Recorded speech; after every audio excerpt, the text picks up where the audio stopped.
Qué bien.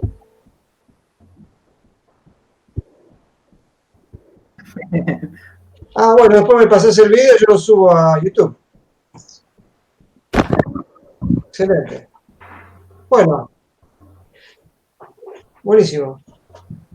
Bueno, hace 2 semanas que nos encontramos. Yo había dejado unos problemas que ahora después les voy a poner una tarea en el Classroom para que lo puedan subir, los que tienen hecho algo. Y era el manejo de archivos, básicamente. Y cualquier duda me van preguntando. Hoy vamos a ver un temita nuevo. Es un tema más bien eh, también teórico. Ustedes seguramente después en la otra materia la van a llevar un poco a la práctica. ¿Sí? Está relacionado con el tema de la programación en objetos y después damos la orientación con el lenguaje Java específicamente. ¿Sí? Yo ahora voy a presentar un PowerPoint. Está relacionado con los tipos de datos. ¿Estuvieron viendo algo relacionado con los tipos de datos y esas cosas? No sé si conmigo o con otro profesor. Los tipos de datos primitivos y los objetos. Sí, algo de eso. Los tipos de datos primitivos, los básicos de cualquier variable, de los que se pueden definir las variables y los que uno genera con los objetos. Buenísimo. Sí, básicamente eso, y después vamos a empezar a ampliar un poco. El paradigma de objetos nos permite hacer algo un poco más potente, más complejo. Así que lo vamos a ir viendo en la presentación. A ver si puedo presentar ahora.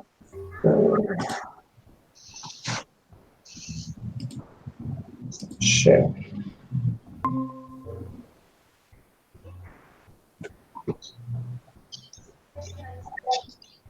¿Se está viendo ahora? Sí. Buenísimo.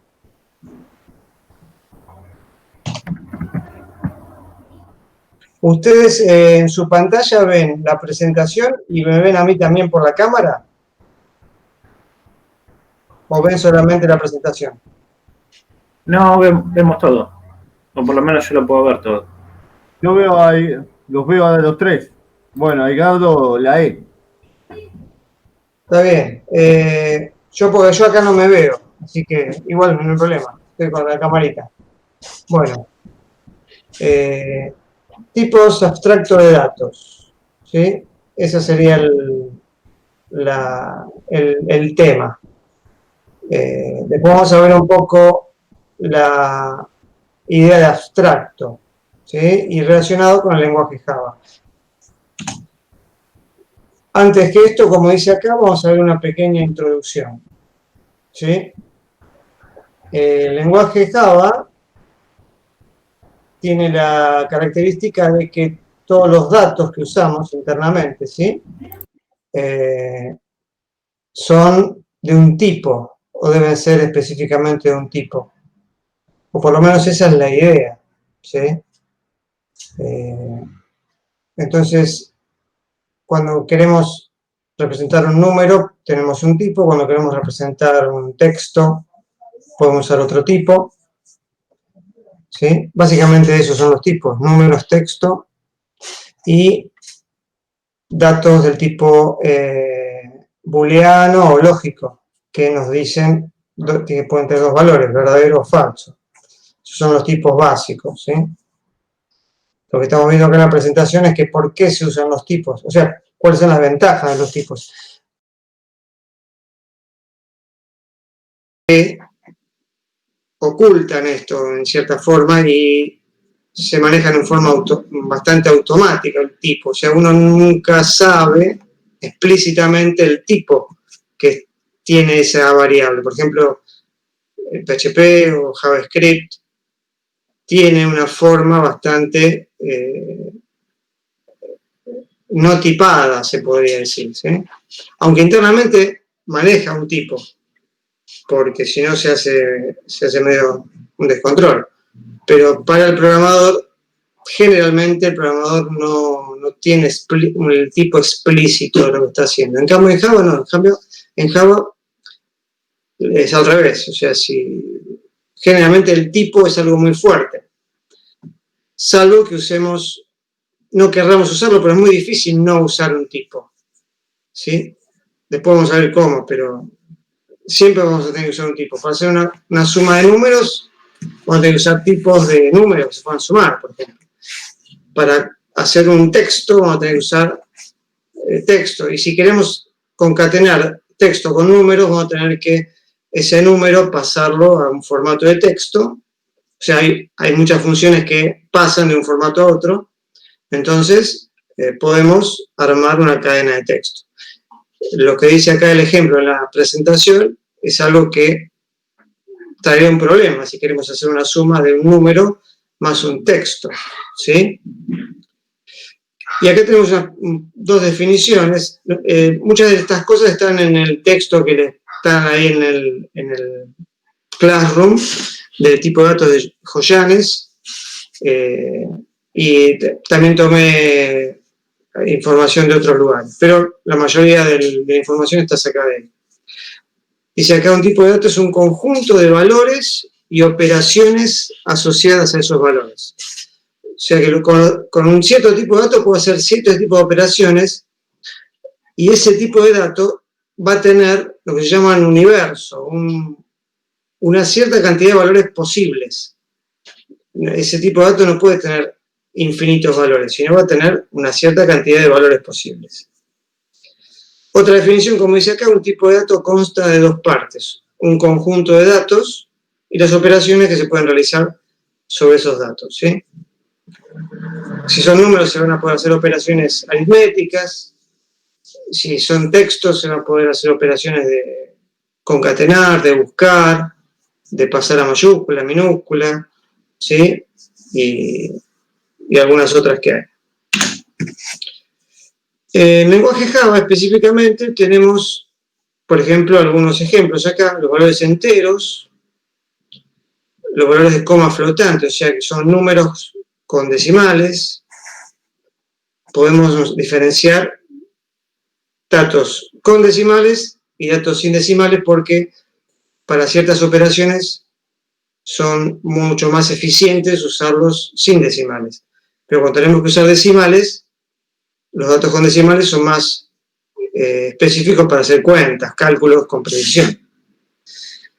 Tenemos caracteres o strings, o sea, podemos tener un carácter, hay un tipo de dato que es un único carácter, ¿sí? Equivale a lo que nosotros usamos el byte, ¿se acuerdan lo que hacía el código ASCII de que en cada byte ponía un carácter? O podemos tener una serie de caracteres, una cadena. Y los valores lógicos, podemos tener una variable que puede tener valor verdadero o valor falso y hacer operaciones lógicas con esas variables. Las tres operaciones más sencillas son el AND, el OR y el NOT, la negación, ¿sí? Estos datos primitivos que vamos a ver ya vienen incorporados en el lenguaje, no tenemos que hacer nada para usarlos. Ya simplemente cualquier programa sin incluir ninguna librería, ninguna utilidad, nada extra, se pueden usar sin ningún problema. Acá les paso una pequeña tabla de cómo funciona en Java esto. El dato booleano es el dato lógico. Acá la última columna de envoltura, después lo vamos a ver eso, por ahora no lo vamos a mencionar. Acá también tenemos el tamaño, en la segunda columna. Significa que cada dato va a tener una cierta cantidad de bits que va a ocupar. Y con esas cantidades de bits se va a arreglar para tomar los valores que hacen falta para funcionar. Fíjense que hay el int, por ejemplo, el short, el int y el long son enteros, sin decimales. Pero tienen tres largos distintos, 16 bits, 32 bits y 64 bits. Entonces pueden tener ahí el mínimo y el máximo que están mencionados en las columnas 3 y 4 que pueden tomar. ¿Sí? Después tenemos flotante con coma, y double, que es también un flotante con coma, pero mucho más grande, para poder usar dimensiones más grandes, ¿sí? El tipo void, en este caso, es un tipo que usa el lenguaje Java, que es un tipo como si fuera un vacío, un tipo que no hace falta definirlo, ¿sí? El void. Se usa básicamente cuando tenemos que definir funciones que no devuelven nada en particular, se les pone el calificativo de void. Si cualquier duda me van diciendo, ¿no? Perfecto. Ahora, ¿qué pasa con el lenguaje? El lenguaje Java es un lenguaje en objetos. Entonces, los datos primitivos se usan, pero también podemos llegar a tener objetos, clases, que se le dicen envolturas o wrappers, ¿sí? Los datos primitivos no tienen el comportamiento full, se podría decir, de un objeto Java. ¿Se acuerdan que todos los objetos Java van usando la herencia y todos arrancan del objeto object? ¿Se acuerdan de eso? Y después hay toda una serie de herencia. Bueno, los objetos primitivos no vienen de object. Los objetos primitivos son objetos primitivos que no están relacionados con toda la estructura de objetos. En ese aspecto, si podremos decir una característica del lenguaje Java, que sería un pequeño medio híbrido, porque tiene objetos, pero aparte también tiene tipos primitivos, que no son objetos. Hay otros lenguajes que tal vez son un poco más puros en ese aspecto, y ustedes cuando empiezan a trabajar en esos lenguajes, todo lo que tocan en ese lenguaje son objetos, todo. En cambio acá en Java tenemos las dos cosas. Los tipos primitivos, se podrían decir, no son objetos que descienden del object. Pero después tenemos, para usar los mismos tipos de datos, tenemos clases que son como una envoltura al tipo primitivo, ¿sí? Y que se pueden usar como objetos que descienden de object. Acá en la columna esta del medio tienen las clases, ¿sí? Y en la tercera columna, fíjense que estas clases, ustedes para generar un nuevo objeto de ese tipo, pueden darle un valor para que ya arranque con ese valor. Si un integer, por ejemplo, ustedes ponen int x igual 5, ¿sí? Entonces, en un tipo primitivo ponen la variable x con el valor 5. Entonces, x es un int que vale 5. Ahora, ese integer, int, también podrían hacer un objeto integer solamente. Entonces, cuando quieren hacer un new integer, porque ya tienen que hacer un objeto con la palabrita new, le tienen que poner un valor de entrada, le pueden poner un valor de entrada, que puede ser de entero o un string. ¿Ven acá? O sea, pueden ponerle a alguno de esos dos valores un string que se parezca a un entero. Entonces el objeto integer va a quedar se va a parecer mucho a un objeto primitivo, pero va a ser un objeto con todas las características que tienen los objetos de Java, ¿sí? Y así mismo con el double, con el boolean, con el byte, con todos. Esto sirve para cuando usamos librerías o frameworks que descansan en el comportamiento de los objetos y no en las primitivas. Entonces se usan básicamente los objetos y no tanto las primitivas, ¿sí? ¿Eso se entiende más o menos con la idea? Tener un objeto que es como una envoltura, un wrapper de cada uno de los tipos primitivos. Esto para que tengan una información de cómo funciona el lenguaje. Y ahora le voy a dar otro concepto que tiene que ver que está relacionado con esto, que se llama lo que se llama el boxing o el unboxing. ¿Qué significa esto? Cuando ustedes tienen un tipo primitivo y el objeto del wrapper correspondiente, ustedes pueden llegar a medio como intercambiarlos, ¿sí? El tipo primitivo no hay mucha duda en cuanto a cómo funciona. Lo que sí hay duda en cuanto a cómo funciona es el objeto, el wrapper. Lo que tiene el comportamiento del wrapper en el lenguaje, ya con las versiones de Java que tenemos ahora, se puede llegar a comportar casi igual que un primitivo, pero tienen un objeto ahí, no tienen un primitivo.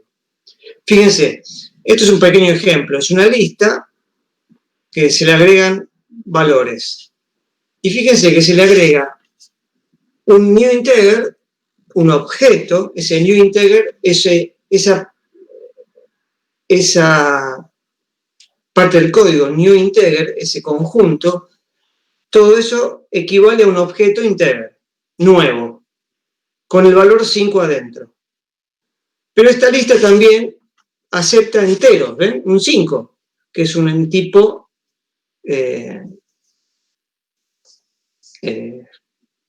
¿cómo se dice? Primitivo.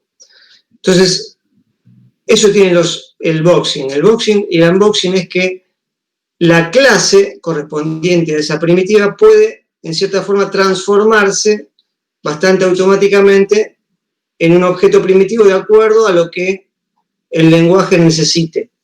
¿Sí? Para nosotros es un poco automático esto, pero es el concepto de boxing y unboxing, o sea que el entero se transforma en el objeto y el objeto se transforma en el tipo primitivo. El primitivo en el objeto y el objeto en el primitivo. Cosa de armonizar en el código. Hablo de las versiones de Java porque las versiones de Java anteriores, al 1.5 y antes,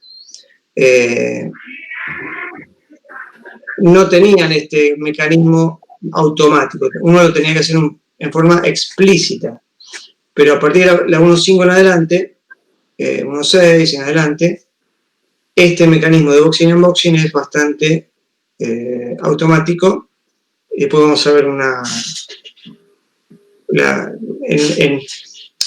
cuando avancemos, no en esta clase, sino en la próxima clase o en la próxima que vamos a ver ciertos tipos de datos abstractos, específicos, vamos a ver cómo funciona todo eso. Hasta acá más o menos, ¿cómo lo ven bien?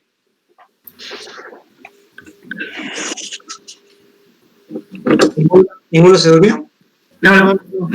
Esto después lo subís también al Subo la presentación y creo que está grabando Edgardo, sí, eso sí. Edgardo, pero subimos también en el video. Sí, subimos todo. Sí. Bien. Sí.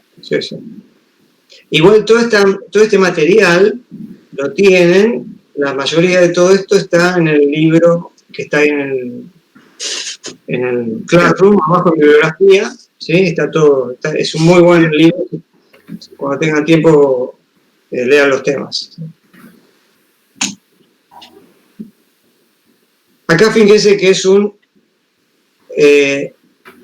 unboxing este ejemplo. Fíjense, tenemos la variable número 1, se llama número 1, que es un objeto integer, es un objeto, ¿sí? Y después tenemos la variable de nombre número 2, que es un tipo primitivo, ¿sí? Es un int. Podemos comparar estas dos cosas porque parecerían dos cosas distintas. Comparar un int con un objeto integer.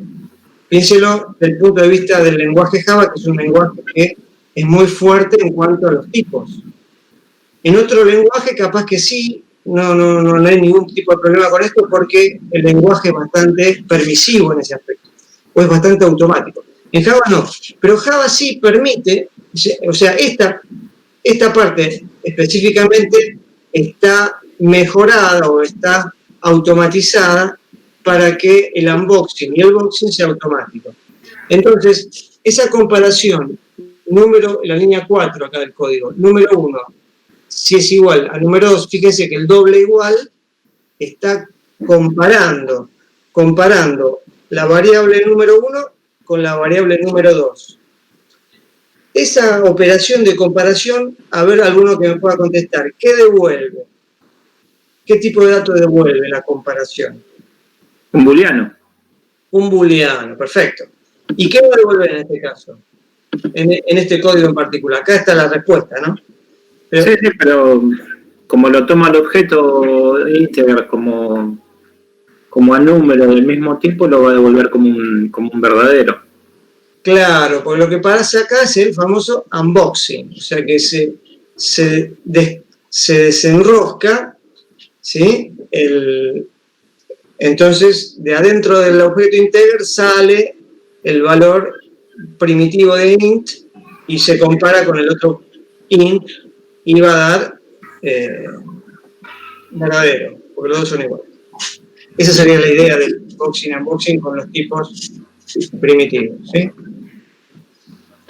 Entonces, resumiendo rápidamente esta parte, tenemos los tipos de datos, que Java es un lenguaje muy fuerte en cuanto a los tipos, en comparación a otros lenguajes. Cada tipo tiene su rango de valores, ¿sí? Su universo, se dice. Un entero tiene cierta cantidad de valores, un long tiene cierta cantidad de valores, un string también tiene cierta cantidad de valores, un booleano.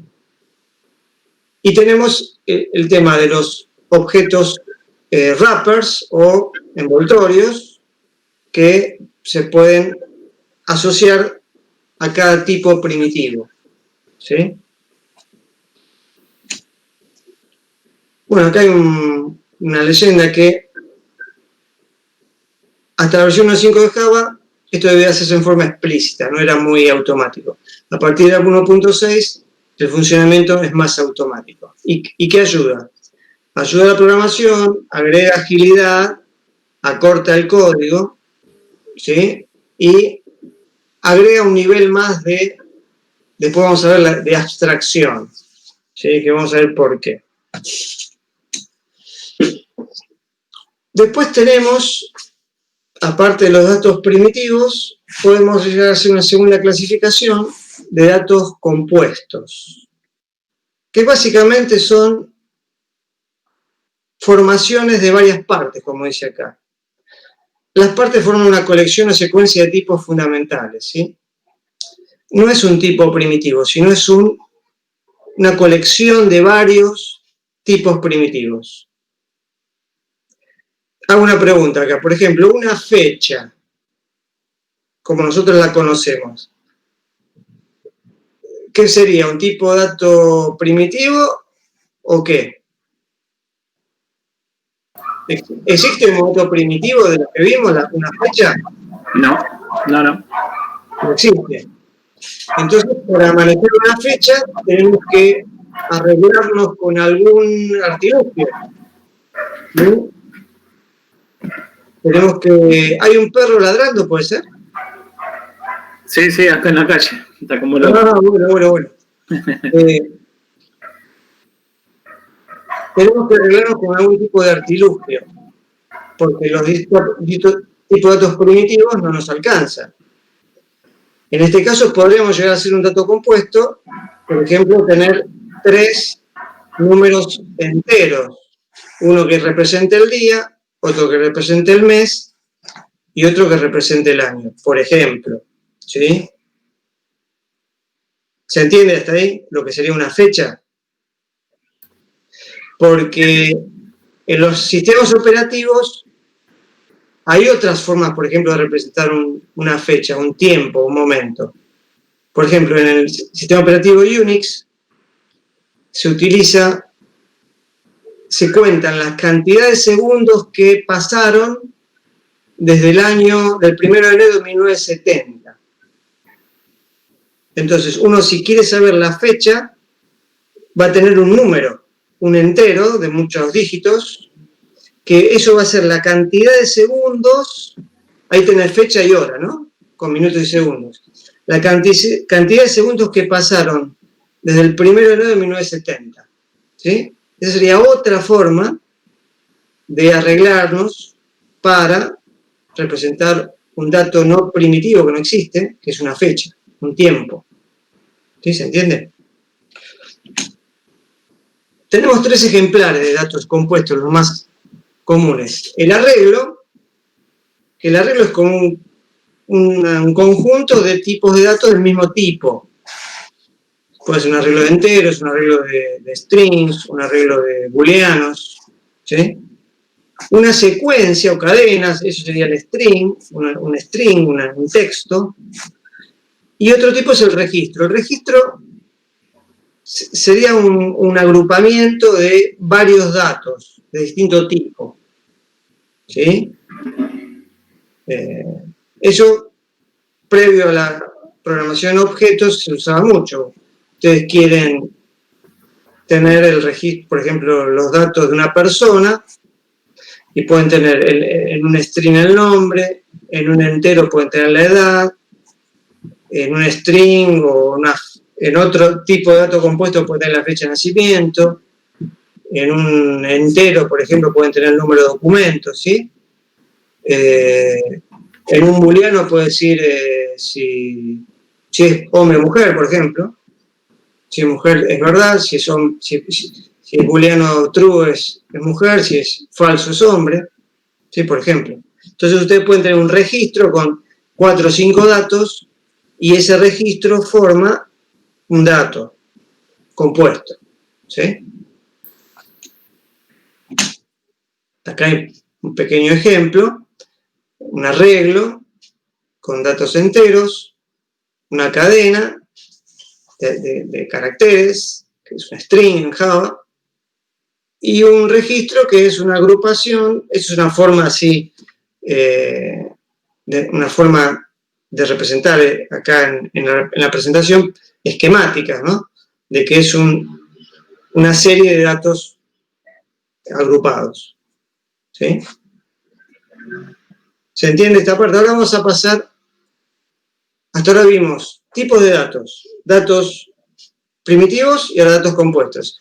Y ahora vamos a pasar a un otro nivel. ¿Vieron cuando las relaciones pasan a otro nivel? Bueno, acá los datos pasan a otro nivel, que es el nivel de la abstracción, ¿sí?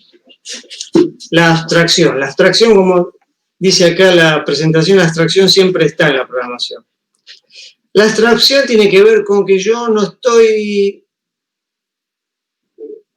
consciente, no me importan ciertas cosas, básicamente. Estoy abstraído.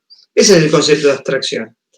Que yo estoy consciente de algunas cosas y de otras no hace falta que esté consciente. Puedo estar consciente, pero en realidad no hace falta que esté consciente. Esto, por ejemplo, tenemos varios tipos de abstracción en la programación. Básicamente son 3. La abstracción del control, o sea, del flujo del programa, ¿sí? Eso significa que a través de sentencias yo puedo ir manejando el programa. Bucles, saltos, secuencias, ¿sí? El if, for, loop, el while. Todo eso me da formas de abstraerme de cómo el flujo del programa va corriendo. Otra abstracción, que también es muy importante, es la abstracción de procedimiento. Ustedes cuando arman una función, ustedes ya lo hicieron con el lenguaje de pseudocódigo, se acuerdan que hacían un procedimiento. Ese procedimiento tenían que pasarle un parámetro, ese procedimiento hacía algo, una función hacía algo y devolvía un resultado. Bueno, ¿de qué se abstrae? Se abstrae de cómo está implementado internamente ese procedimiento. Entonces yo llamo al procedimiento, capaz que lo programó otra persona, y yo no sé internamente muy bien cómo está hecho, pero yo sé que lo llamo con tal parámetro y me devuelve tal valor o tal resultado. Eso sería otro nivel de abstracción, ¿sí? En los procedimientos. Y después tenemos también lo que nos va a ocupar ahora, que es la abstracción de los datos, ¿sí? ¿Por qué digo abstracción de los datos? Vamos a empezar a definir lo que significa. Como abstracción de datos, acá es la técnica de la programación que permite inventar o definir nuevos tipos de datos. Tipos de datos definidos por el usuario, adecuados a la aplicación que se debe realizar. O sea que nosotros podemos generar nuestros tipos de datos. Porque a veces, vieron como en la fecha ya los tipos de datos primitivos no nos alcanzan y tenemos que usar, por ejemplo, un grupo de 3 datos, por ejemplo, día, mes y año. Bueno, a veces nosotros tenemos realidades que tenemos que simular y que no están representadas bien por los datos primitivos.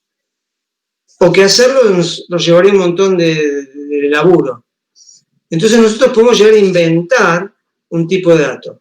Ahora, ¿por qué acá en el lenguaje Java esto se hace sencillo? ¿Por qué? Me abstraigo del funcionamiento interno. Es el énfasis en qué hace y no tanto en cómo lo hace. ¿Sí? Es un paradigma de la abstracción, de la programación de objetos. No me interesa el funcionamiento interno, yo quiero saber qué hace más que cómo lo hace. Y como dice acá, es una caja negra. Es como llevar un procedimiento, bueno, mi tipo de dato, ¿se acuerdan que el dato es los valores más las funciones que puedo hacer con esos valores? Entonces acá esa cajita negra del tipo de dato va a tener sus valores, el valor del dato que está guardando, y aparte va a tener ciertas funciones que puede hacer sobre los datos, o sobre los datos en sí, o sobre el mismo tipo en sí. ¿Sí? Como me va a dar información de esa cajita negra con ese dato.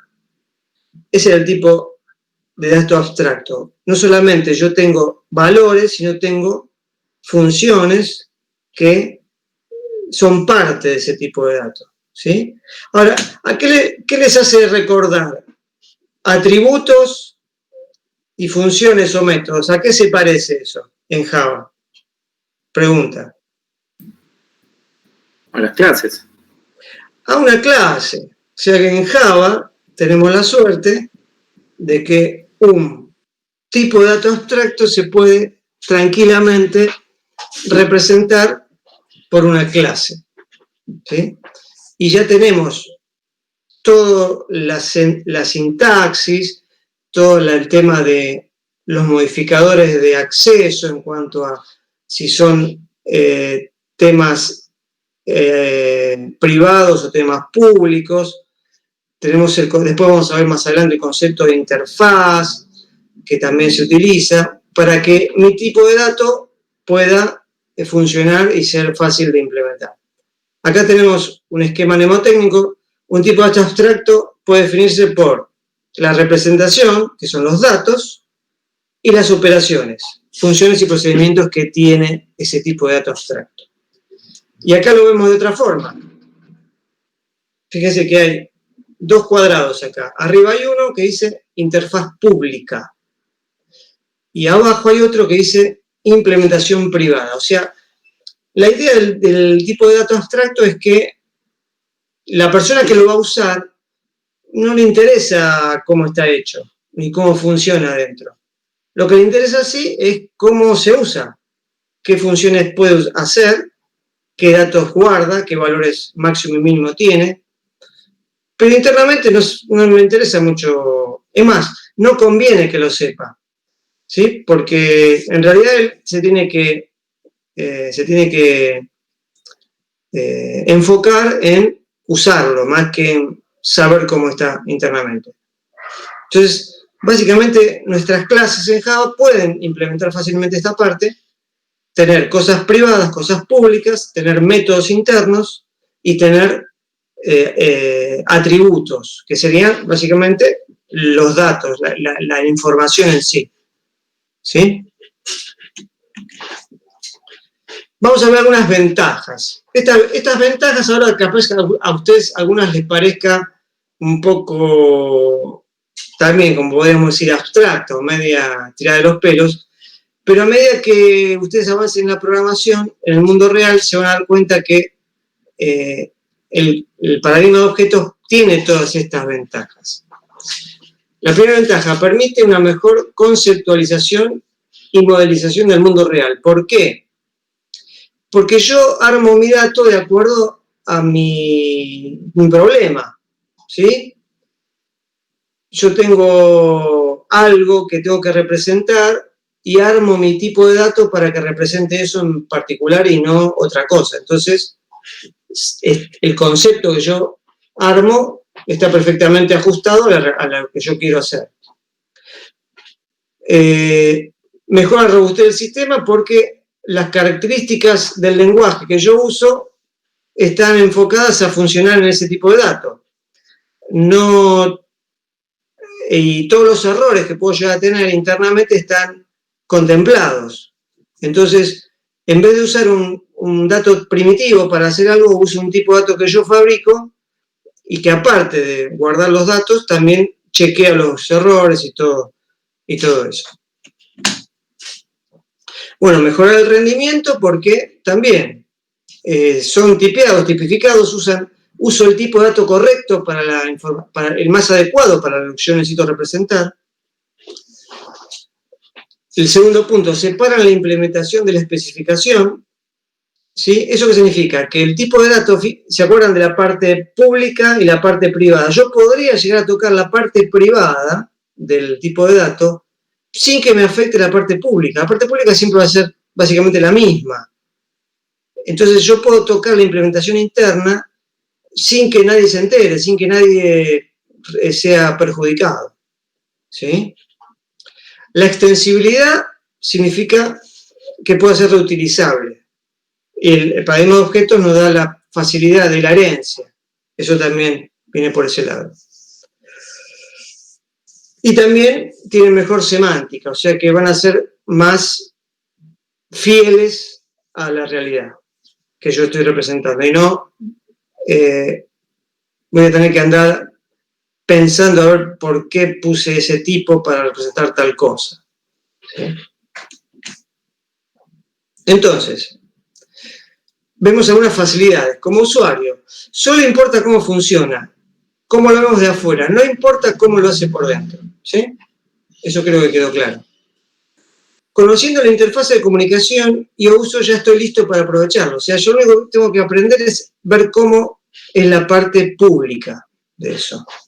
Y como programador, si yo estoy programando el tipo de dato, puedo modificar el interior sin tocar la interfase. Entonces, ninguno se ve perjudicado. ¿Sí? El usuario ni se entera. ¿Sí? Otra facilidad como equipo de programación.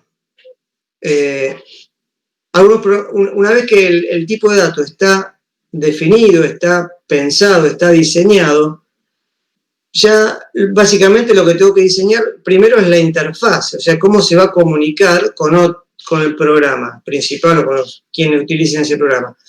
Entonces, una vez que eso está definido, ya los programadores que van a usar ese tipo de datos ya lo pueden usar. No hace falta que esté construido, que internamente ya esté programado, sino que los programadores van a poder programar, no van a poder probar su código, pero van a poder empezar a programar y a usar esa interfase como parte de su código. Una vez que ese dato esté programado, van a poder probar, pero para empezar a trabajar, se puede empezar a trabajar por adelantado, en el sentido que está trabajando, por un lado, la persona que está implementando internamente ese tipo de datos y está trabajando la gente que va a usar ese tipo de datos. ¿Sí? Bueno, acá tenemos un ejemplo de distintos lenguajes, ¿sí? Módula 2, Ada, C++ y Java. ¿Cómo podremos pensar que esos lenguajes simulan los tipos de datos? En Java es una clase, eso es muy, ¿cómo se dice? Muy claro. En los otros lenguajes, en C++ también se dice clase, después en Ada y Módula 2, esto es un ejemplo que está en el libro, son lenguajes que utilizan otro tipo de sintaxis, pero a la hora de definir un tipo de dato abstracto tienen la misma teoría, o sea, son objetos, paquetes, módulos que tienen datos internos la representación del dato y las funciones que se hacen con esos datos. ¿Sí? Entonces acá pusimos una clase Java se adapta muy fácilmente para construir un tipo de dato abstracto, porque tiene toda la sintaxis de los métodos, la sintaxis de los atributos, el tema de los accesos público-privado, ¿sí? Tiene herencia, ¿sí? Todo eso nos ayuda un montón. Bien. Vamos a ver un poquito, hablar de cómo se implementa, cómo se construye, cómo se programa un tipo de dato. Todo comienza con la necesidad de alguien, ¿sí? Uno está en una empresa o uno trabaja para una organización que necesitan programar algo, entonces va a venir una persona interesada. Acá ponemos la palabra stakeholder, que es una palabra que se usa mucho en sistemas, que básicamente es el interesado, la persona que realmente está interesado en que esa programación funcione y trabaje y le solucione un problema. ¿Sí? Le pusimos formas informales, porque son formas informales que nos transmiten cómo o qué es lo que se necesita. ¿Y qué nos van a transmitir básicamente? ¿Qué valores puede tomar ese dato? Podemos poner acá que con qué valores puede tomar. Nosotros vamos a definir tal vez internamente los tipos, porque todo esto en el fondo después lo vamos a tener que programar con alguno de los tipos objetos que existen en Java, ¿sí? Entonces, en el fondo después vamos a tener que usar alguna estructura, algún dato, objeto un poco más de bajo nivel, pero en principio la persona que necesita ese tipo de datos nos va a pasar la data de qué valores va a tener que tomar ese dato, qué tipo de valores, si son números, si son letras y números, si son letras solas, ¿sí? Si es un tema de sí o no, ¿sí? Lógico. El formato que también tiene, porque a veces tiene un cierto formato para representarse, pero a veces el formato es solamente un tema de cómo se ve, pero capaz que internamente no exactamente nosotros lo vamos a guardar o procesar con el mismo formato. Por ejemplo, la fecha es un caso muy paradigmático, en el sentido de que internamente una fecha, piensen que en el sistema operativo de Unix y a veces también en algunos lenguajes se usa esa misma idea de fecha, que es la cantidad de segundos que va desde el 1 de enero del 70 hasta la actualidad o hasta donde vos quieras contar.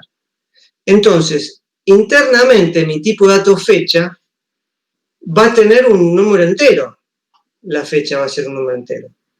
Ahora, yo no le puedo mostrar ese número entero al usuario como fecha, porque el tipo dice, esto no es una fecha, esto es un número. Entonces nosotros tenemos que, cuando mostramos, tenemos que mostrarlo de una forma que al usuario le sea útil. Y básicamente vamos a hacer día, mes, año y la hora, por ejemplo. Entonces, ahí tiene que ver cómo es lo que se necesita en forma visual y cómo nosotros internamente, porque al usuario no le va a interesar cómo está construido adentro. Entonces nosotros internamente lo vamos a programar de la forma más lógica, más eficiente posible. Y después un nombre adecuado y conocido en el ámbito de ser usado por un tema de, para que nadie se vuelva loco, ponerle un nombre que sea acorde, ¿sí? Esto lo que estuvimos viendo es una descripción funcional, o sea que el interesado que nos va a pedir ese tipo de dato nos va a dar una descripción y nosotros después vamos a tener que hacer el análisis de esa descripción. Por ejemplo, acá vamos a ver un ejemplo. Un tipo de dato conjunto, un conjunto de números, en este caso, que después se van a usar para hacer operaciones. Pero básicamente vamos a usar un tipo de dato que es un conjunto de números. Vieron como el conjunto del diagrama de Venn, que es algo cerrado que adentro tiene sus elementos.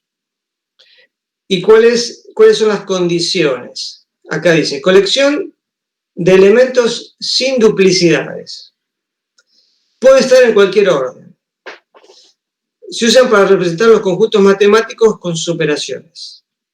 O sea, básicamente es un conjunto de números.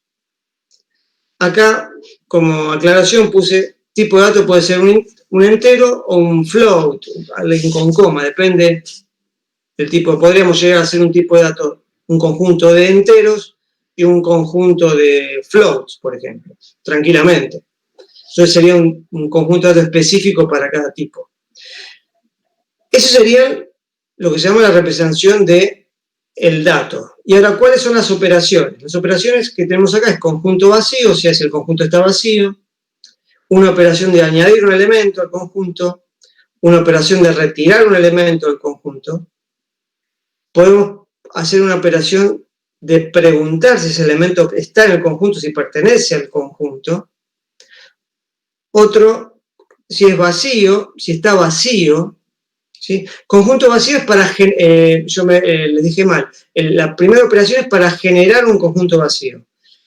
La quinta operación que dice es vacío es para preguntar si el conjunto está vacío o no. O sea, la respuesta va a ser una especie de verdadero o falso. Cardinal es una función que me va a decir la cantidad de datos que hay internamente, cantidad de elementos. Y la unión. La unión es para juntar dos conjuntos. ¿Sí? Los elementos de uno con los elementos de otro. Otro tipo de ejemplo.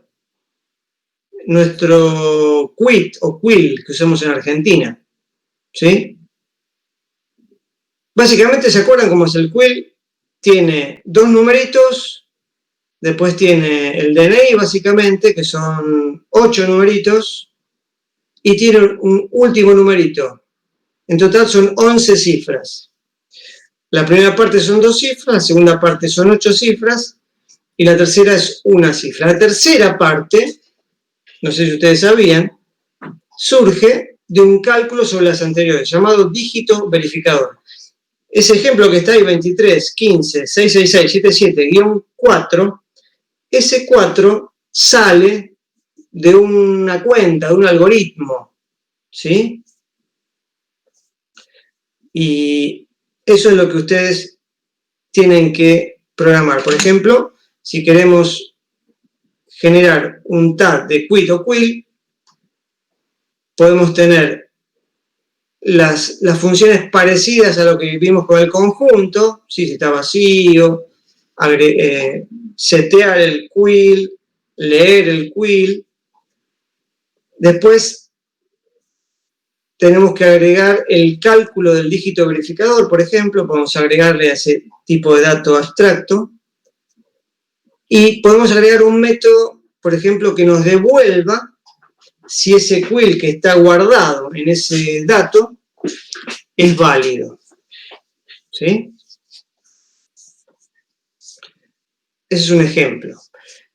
Estos dos ejemplos que pasamos acá, el del conjunto y el del quill, van a ser parte de los problemas que yo les voy a dar para esta parte, ¿sí? Voy a dejar de compartir ahora porque ya terminó la presentación. ¿Sí? ¿Tienen alguna duda de todo lo que les dije? ¿Alguna inquietud? ¿Todo tranquilo? No, calculo que las dudas van a saltar cuando tengamos que hacer los ejercicios. Ahí vamos a empezar a empezar a buscar y de resolver las dudas. Está bien, bueno, pero el concepto, la idea es que usted con la programación en objetos se generen una clase, básicamente. Esa clase va a tener, como dijimos, atributos y métodos. Los atributos van a ser, básicamente, donde se guarde la información. Y los métodos van a ser los métodos que se les pida que ustedes implementen, que van a básicamente trabajar sobre la información de que vas a tener guardada en este dato. O sea, usted va a tener que, la idea es generar una clase con ese tipo de datos abstractos. Básicamente los problemas que yo les voy a dar, va a haber dos problemas. Uno es para generar la clase conjunto y otro para generar la clase quill o quit. ¿Sí?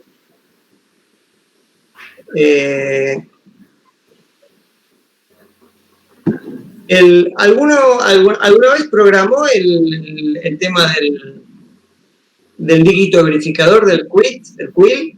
¿Alguien sabe cómo es? Yo sé que el quit o el quill es 20, en el quill el caso de varones son 20, mujeres 17, el número de DNI y el algoritmo que genera el dígito verificador.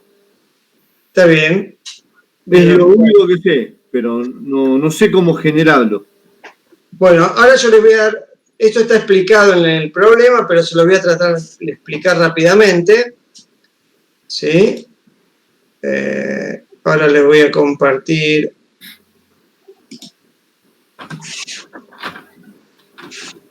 Un segundito.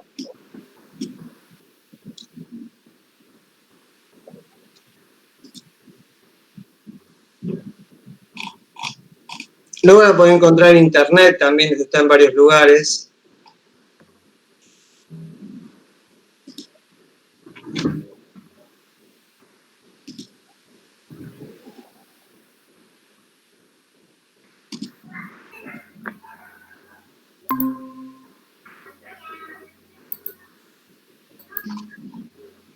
¿Ya lo pueden ver? Sí. Sí. Buenísimo.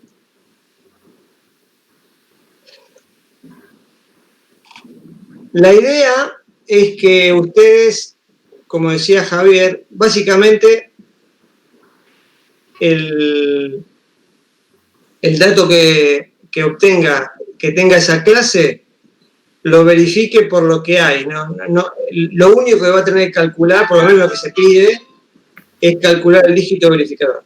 Entonces, fíjense, acá tenemos un ejemplo. ¿Ven? 30, 5903, 60, 76, 3.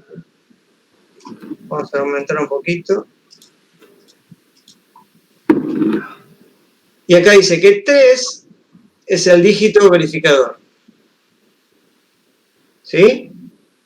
Entonces, ¿cómo es el cálculo del dígito? Primero, paso 1, acá. Multiplicar cada dígito del número sin el verificador por los números que se indican. Esta sería la secuencia. 5, 4, 3, 2, 7, 6, 5, 4, 3, 2. ¿Cómo sería? 3 por 5. No, fíjense que acá en realidad es de derecha a izquierda. O sea que el 6 hay que multiplicarlo por 2. ¿Sí? El 7 por 3, el 0 por 4, el 6 por 5 y así sucesivamente. Entonces van obteniendo todos estos resultados, ¿sí? Por cada multiplicación. Eso sería el primer paso. Multiplicar cada dígito por alguno de estos números de acuerdo al orden. El segundo paso es sumar todos estos resultados. Serían 1, 2, 3, 4, 5, 6, 7, 8, son 12. No, son 10, 12, 2, 4, 6, 8, 10, 12 resultados, uno por cada dígito. El verificador no lo tienen que usar, porque es el que están calculando. Entonces, el resultado de sumar todo eso, acá en este ejemplo da 129. ¿Sí? Ese es el segundo paso. El tercer paso es dividirlo por 11, ese resultado. Si ustedes dividen por 11, van a obtener un cociente, o sea, 129 dividido 11 es igual a 11, y van a obtener un resto de esa división, que en este caso es 8. Tienen que guardar el resto de esa división.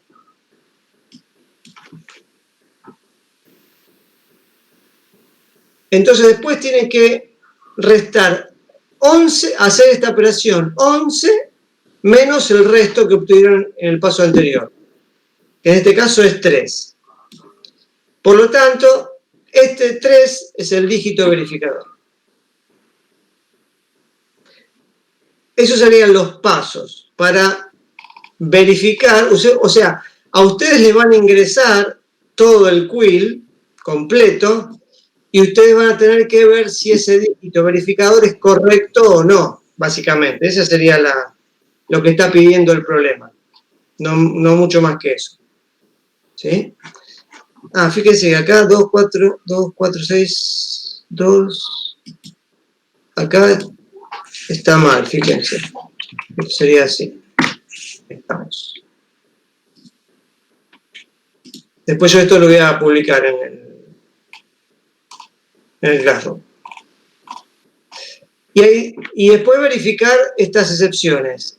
Si el resultado obtenido es 0, o sea, si este resultado es 0, será 0 el dígito verificador. Y si el resultado obtenido es 1, el dígito verificador va a ser 9. O sea, aparte de obtener este resultado, tienen que hacer este último paso para obtenerlo si es 0 o si es 1, es 0 o 9. ¿Sí? Básicamente.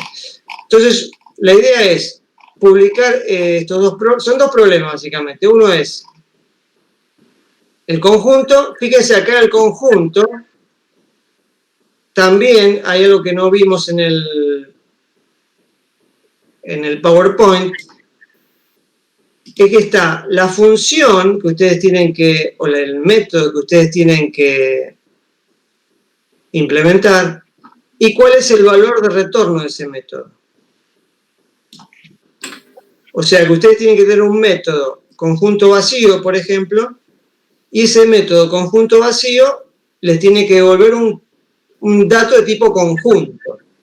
¿Sí? Y este método, por ejemplo, añadir. Si ustedes añaden, tienen que poner a qué conjunto le añaden y el elemento que le añaden.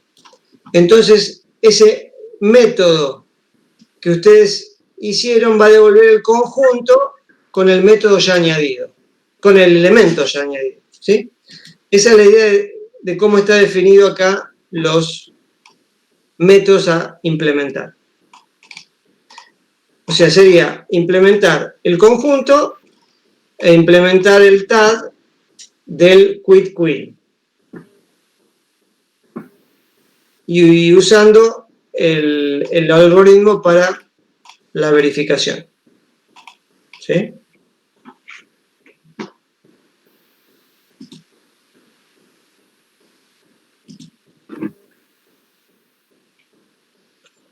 Bueno, Edgardo, yo diría que podés cortar la grabación acá.